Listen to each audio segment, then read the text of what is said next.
Well, this guy was failing out of high school, but he promised his mother he would take a test called the SAT. So he takes the SAT in May, his junior year, doesn't expect anything. Well, he gets a 1480 out of 1600. So he's stunned, right? That would be for the smart people that listen to your podcast. Insane, yeah. Right. And his mother, doing what any mother would do, knowing her kid, says, "Did you cheat?"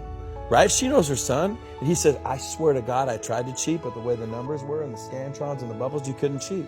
So she says, "You mean to tell me you really got that score?"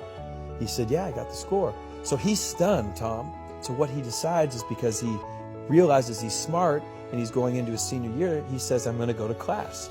Now he starts to go to class. He doesn't hang out with who he did when he didn't go to class. All right? Teachers see him in class and they said, "Hey, maybe Franklin Pierce, maybe we missed the boat on this kid." So they start to treat him differently.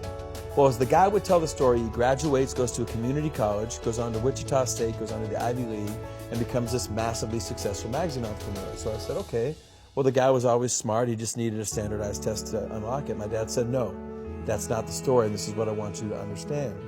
He said, 12 years after all this guy's success, he gets a letter in the mail from Princeton, New Jersey.